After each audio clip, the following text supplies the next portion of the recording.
We have some breaking news. The Toronto Blue Jays have made a surprising move, and in an offseason that has been filled with rumors and speculation. The Jays have made an interesting move that has fans very intrigued. To break down exactly what this move is, I guarantee it is not the move you expected to happen. I'm going to break that down as well as a ton of other free agency updates, including a new one surrounding Kyle Tucker and the Blue Jays. A ton to go over on this episode, ladies and gentlemen. But before we get into it all, if you're part of the percentage who aren't subscribed to the channel, quick reminder to hit that subscribe button, folks. A lot to go over today, and we have yet another move. And of course, it started with Shane Bieber, and now it is surrounding Nick Sandlin. Now, like I mentioned, it's probably not the move you expected to be hearing me talk about today, but you can see here from Ben Nicholson-Smith, and there were some rumors about it last night, and I wanted to wait till BNS made it official here. The Blue Jays outrighted just a little bit ago Nick Sandlin off of their 40-man roster yesterday in what amounts to an early non-tender. The move opens up a 40-man roster spot and clears a projected $2 million via MLB trade rumors from the Jays arbitration class. Sandlin likely becomes a free agent. So for all intents and purposes here, folks, Sandlin is gone. He will no longer be a Blue Jay next year. The Jays are now at 37 of their 40 roster spots. And this is interesting for a variety of reasons. And one of the biggest ones is the fact that, let's be honest here, Nick Sandlin was not a key part of the Andres Gimenez trade, but was definitely an interesting factor in the Andres Gimenez trade. And he was someone who looked pretty good at the start of the year for the Toronto Blue Jays. He is being let go. And what does this mean going forward? We're going to dive into it all. But keep in mind, I had a video earlier today and even yesterday and the day before, I think, on Edwin Diaz and how the Jays are heavily in on the free agency class. This proves that even more. And let's look at, I can see a reaction here from Evan Bennett. This definitely means the Jays are going after several reliever arms, I would think. I'm pretty surprised Sandlin will get non-tendered given the $2 million projected value. And to be honest, I thought they were going to keep Sandlin. And you look at some of his savant last year, he didn't play very many games. He only pitched 16 innings, though he pitched to a 2.20 ERA. The year before with the Guardians, he's been a steady reliever for years now. And he is no longer with the Jays. Of course, he was kind of the side armor side arm release point with a splitter. He had a sinker, used his slider primarily, and we saw he was kind of the extra innings guy, the Rob Manfred rule specialist for the Jays there at the start of last season. But they're gone, he's gone rather. And this is the beginning of what's going to be a very interesting next few days, next few weeks for the Jays, and it starts with this. So a few different things to go over with this. You can see this here. The second item to consider is that the Rule 5 draft is coming up next month, and we're going to dive into what it means for most likely their next move, whether that be Edwin Diaz, whether that be Raisel Iglesias, like I spoke out on earlier today. Feel free to check that video out after you've watched this one in its entirety, but you can see here, the Rule 5 draft, this saves them a spot in that regard. So there are a couple players the Jays would likely want to put in the 40-man roster so they can protect them from selection in that draft. So, of course, you need, in order to protect the player from the Rule 5 draft, put him on the 40-man roster. And by removing Sandlin from the 40-man roster, you could, of course, add one of those guys on. Whether that be, you can see here, the players in Toronto's system that are currently up for grabs: Ricky Tiedemann, Yohendrick Panago, Victor Arias, Josh Kasevich, and Edwin Duran. All 5 of these players are within the top 13 prospects in the Jays system. So that's scary. You assume they're going to put Tiedemann on the roster and a lot of these guys on the roster, but they're going to have to pick out who they prioritize here. And clearly they either I think two things can be true. They're doing it to open up a spot because they are going to be super aggressive in this offseason for a reliever, according to multiple reports.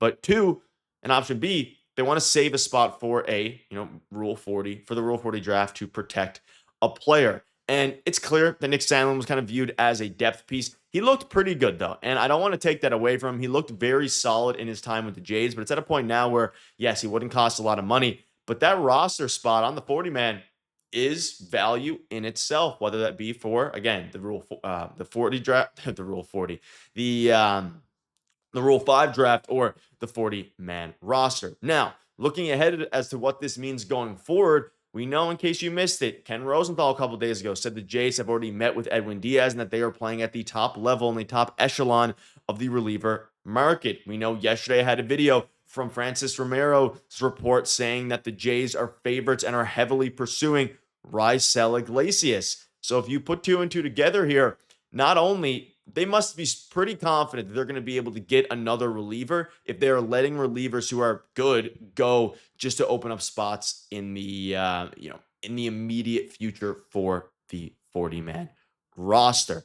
And again, here's what Ken Rosenthal's report was. Edwin Diaz, 50-50 chance return to the Mets. Could the Jays be a good landing spot? All these different things. And of course, I had a video yesterday on Raisel Iglesias, and people are starting to talk about it now on Twitter a little bit and talk themselves into it. I'm curious to see what you guys think about it. But you can see here, Raisel Iglesias had a 1.31 ERA, 21 saves over his last 43 appearances of the season. Like, he had some elite peripherals, and I saw a lot of you guys in the comments not loving the idea. He is a reliable reliever. He's not Edwin Diaz, but he is a very solid reliever. And if that is their plan here, and I'm not saying they, outrighted Nick Sandlin so they could directly get Raisel Iglesias. I'm thinking it's more so of a bigger play, right? You're going to obviously outright Nick Sandlin, and then you play into the cards of, okay, you open up your 40-man roster spot. You open up the availability now in the bullpen to go ahead and get somebody else. And that's where things become interesting because you have a lot of guys in the bullpen right now projected. It doesn't look great. You obviously have Jimmy Garcia back, but you have Justin Brewer, Paxton Schultz, Mason Flaherty has been good, Tommy Nance, all these guys that you can, project in there. It's pretty clear that that the Jays are going to go a little bit higher than what they did last year.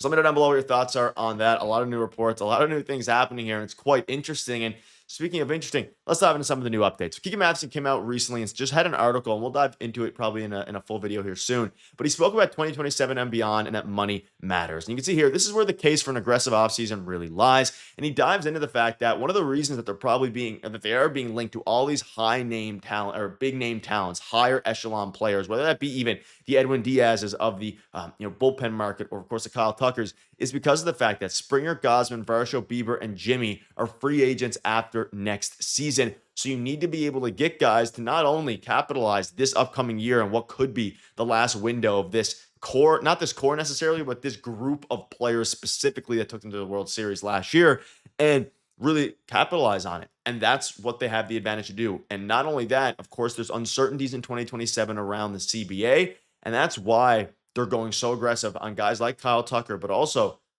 it's really easy to justify it. And then we have new reports coming out that the Jays, once again, are going to be interested in every marquee free agent, from Bichette to Kyle Tucker to Tetsuya Imai to Framber Valdez to Ranger Suarez. There's a reason that, reporters alike, whether that be Ken Rosenthal, John Heyman, Keegan Matheson, Ben Nicholson-Smith, Shai Davidi, are all saying that the Jays are going to be going all in. It's because of, like Keegan points out here, there's so many pending free agents. Berríos could opt out. They have to do work now to prepare themselves for the next run of the new player in the new era, I guess. You have Vladdy as your centerpiece. You have some other guys. You would assume they extend Dalton Varsho. But beyond that, you have to start to build for the future, both bullpen-wise, but most importantly, starting pitching and position player-wise. So it's interesting. It's a very good point that Keegan makes. And at this point in time, folks, Nick Sandlin is gone. He's no longer a Blue Jay. Pretty surprising. Came out of nowhere, but it means they're up to something a heck of a lot bigger than we initially thought. Let me know down below your thoughts. Thank you guys for watching. You guys are absolute beasts.